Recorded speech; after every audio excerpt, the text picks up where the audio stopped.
I walk outside ready to leave, and my Tesla immediately lets me know I messed up. The battery is basically on life support. I tell myself it's fine because I'll just plug it in real quick. I grab the home charger and nothing happens. I unplug it and plug it back in like that's going to help, but still nothing. Now I'm checking the app and refreshing it over and over, hoping it fixes itself, but it doesn't. That's when I remember I've got a slow charger that plugs into a regular outlet. I grab it and realize the cable doesn't even reach the car, so I find an extension cord and plug it in, but the outlet doesn't work. Now I'm connecting every extension cord I own and tracing it all the way to the backyard looking for a working outlet. I finally plug it in and the car starts charging. I hop in the car relieved and look at the screen until it says the car will be fully charged in 5 years. And that's when I learned why people still prefer gas cars. So I wake up with the great idea this morning to grab donuts for my family, thinking this is going to be an easy win. I get in the car and realize I forgot my wallet, so I have to go back inside already annoyed. I finally pull off and hit traffic immediately, like everyone in the city woke up craving donuts too. I reroute thinking I'm being smart and end up stuck behind the slowest car I've ever seen. The light turns green and we barely move. I finally pull into the Dunkin' parking lot and the drive-through line is wrapped all the way around the building. I think about going to another Dunkin' but convince myself that would just make it worse. So I park, and as I'm getting out of the car, I notice a sign on the door that says cash only. At this point, I'm too deep to quit, so I drive to the bank, get cash, and tell myself, okay, I saved it. I get back to Dunkin' standing in line, feeling confident, and that's when they tell me they're out of all the donuts everyone actually wants. I walk back to the car holding a box full of jelly donuts, already knowing nobody asked for these. And that's when I learned doing something nice in the morning will test your patience before it rewards you.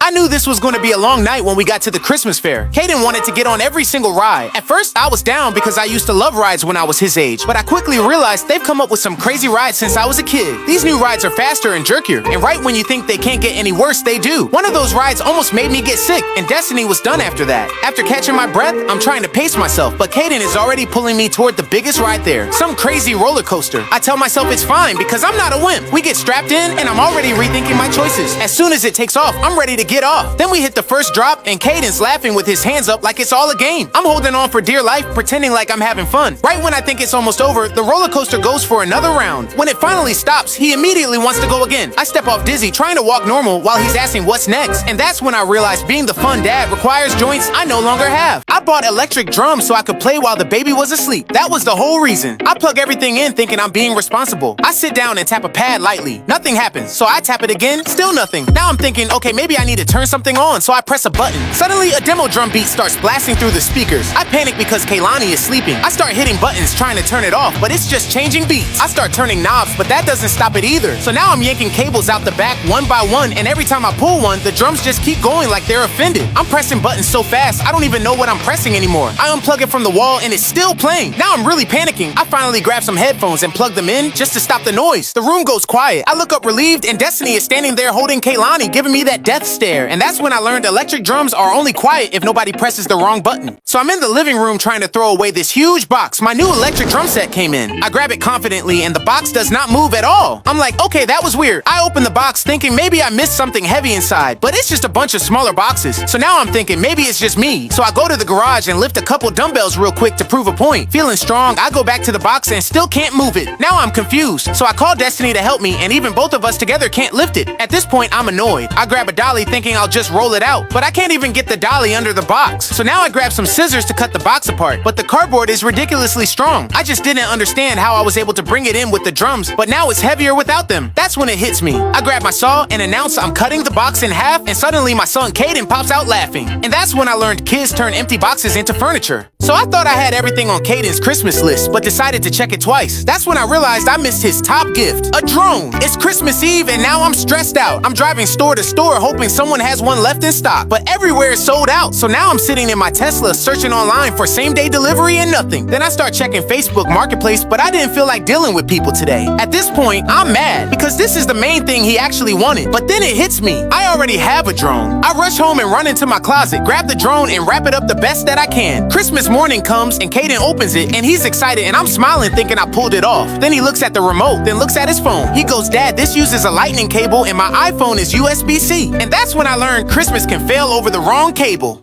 Amazon said my wife's gift was arriving Christmas morning, so my plan was simple. I was gonna grab it early and put it under the tree before everyone came downstairs. But when I checked the porch, there was no box. So I pull out my phone and check the tracking, and it says out for delivery. I'm like, okay, cool, we're fine. A few minutes later, I refresh it, and now it says 10 stops away. I start moving around real fast, trying to speed up time. Christmas morning starts, and I'm constantly checking my phone. Destiny asked if there was any gift for her, and I tell her it's almost here. Then the tracking updates again, and now it says arriving by tonight. My stomach drops. I start pacing, pretending I'm just stretching my legs. I keep checking the porch, hoping maybe it came and the app just didn't update, but nothing. A few minutes later, my phone buzzes, and Amazon says delivered. I run outside to grab her gift, but the porch is empty. I walk up and down the driveway like maybe they hid it somewhere. Still nothing. Then I check the app again, and it updates to your delivery may be lost. And that's when I learned Amazon confidence is not Christmas confidence. So for Christmas, we got Caden a trampoline, and he immediately wanted me to jump with him. I'm thinking it's no big deal because when I was a kid, I used to live on trampolines. I start jumping a little, and everything feels fine at first. Then Caden starts jumping higher and higher, and I'm trying to keep up. Next thing I know, he does a backflip like it's nothing. I laugh it off, but inside I'm like, okay, now I have to do one too. I tell myself I still got it. I bounce a few times, trying to hype myself up, and then I go for it. I don't flip, I don't rotate, I just land wrong. My ankle twists and my whole body immediately regrets the decision. I try to play it off like nothing happened, but now I'm limping on a trampoline, which is not helping. Caden's laughing, asking if I'm okay while I'm trying to figure out how to get off without falling again. I finally step off, and the second my feet hit the ground, my body reminds me this was a bad idea. Caden asks why I stopped jumping, and I tell him I'm just supervising now. And that's when I learned staying young has an expiration date.